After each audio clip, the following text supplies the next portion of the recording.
tale as old as time. You start a business, apply for a trademark registration for the name, logo, slogan, develop some brand recognition. If you're successful, you're going to start seeing competitors do some similar things. Imitation can be the highest form of flattery, but it can also expose your brand to manipulation. Hi, my name is Sahil Malhotra, trademark attorney at Drishi Law. And today I'm going to talk to you about a tool often utilized in trademark enforcement, trademark opposition proceedings. The basics of trademark opposition proceedings are pretty simple. Trademark owners have many ways of protecting their brand, ranging from cease and desist letters to federal litigation. But if you have a competent portfolio management strategy, then you have a trademark attorney or someone in-house constantly monitoring your brand's exposure to possible infringement. Although when an applicant goes through the USPTO application process, an examining attorney is supposed to catch any and all similarities to your mark, but sometimes things slip through the cracks and are published in the official trademark gazette. This is where the burden shifts usually on the trademark owner to enforce their trademark rights against a possible infringement. The mechanism to oppose is limited to applications for registration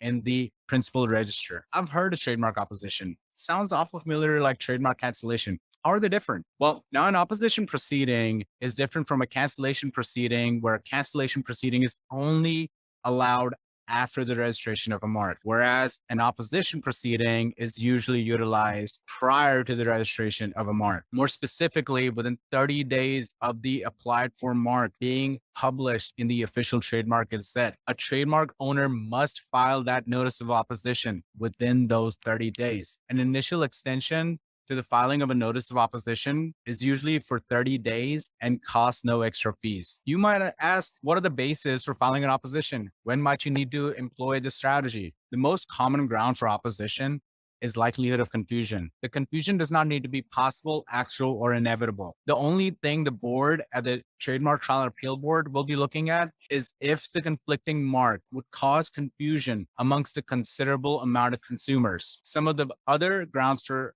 opposition are descriptiveness, genericness, dilution, which is just a fancy way of saying that this applied for mark weakens my registered mark. Functionality, no bona fide or intent to use the mark in commerce, or good old fraud. A complete list for grounds of opposition and the proceeding procedure can be found in a link provided below. What are the differences between a trademark opposition or trademark infringement proceedings? You might think both of them kind of sound like lawsuits. How are they different? Well, although a relief granted by the TTAB is limited to the rejection of the applicant's mark from being registered, a TTAB decision is a deterrent for the applicant and often utilized in civil proceedings to receive injunctive relief. Opposition hearings are usually less expensive than a trademark infringement lawsuit. When examining the conflicting marks, the TTAB often uses a test which is more beneficial to the opposer, as the board reviews the mark as applied for instead of reviewing the mark in the context which it will be used in the marketplace. This is a narrower assessment than the one the federal courts apply. This is not to say an opposition hearing won't last long. It can also leave your brand vulnerable to third-party actions, and an unfavorable result may have a preclusive effect on future litigation. Before filing a notice of opposition, it is always important to note the opposer's realistic expectations with specific desired outcomes. The likelihood of success should dictate the opposer's strategy, and any possible settlement alternatives should be reviewed. Common settlement options include coexistence agreements, amendments to goods or service descriptions, geographical restrictions, etc. There are many ways to defend an opposition proceeding, but the opposer's best case scenario is for the applicant to abandon the application after filing of the notice of opposition. But a good strategy includes the expectations of a response narrowed down to the best arguments for the grounds listed in the notice of opposition. The applicant's most common defenses include the rebuttal for the asserted grounds. Each ground requires a methodical approach for rebuttal. For example, a likelihood of confusion rebuttal must include evidence of first use, an argument stating that opposer's mark is weak and entitled to none or limited protection, an argument stating that the opposer's mark is similar to others in a crowded marketplace, evidence, if available, that the parties have coexisted for a long period of time without any confusion, evidence on how the marks are dissimilar in appearance, sound, and connotation, and how their goods and services are dissimilar as well, or unrelated. Another common defense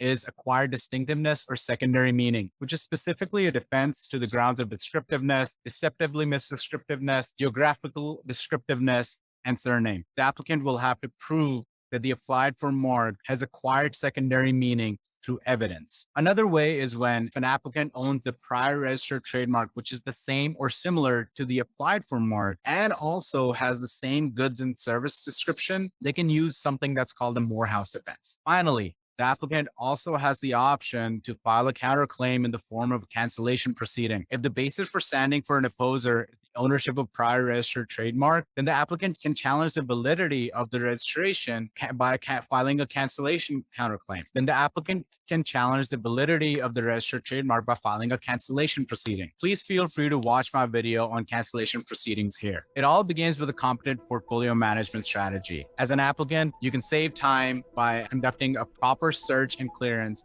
through a trademark attorney. As an opposer, you can implement an enforcement strategy that includes monitoring and swift action when needed. For more information on trademark opposition proceedings and all other related matters, please feel free to reach out by calling my office or by clicking the link provided below. As always, this is Sahil Malhotra. Thank you for watching.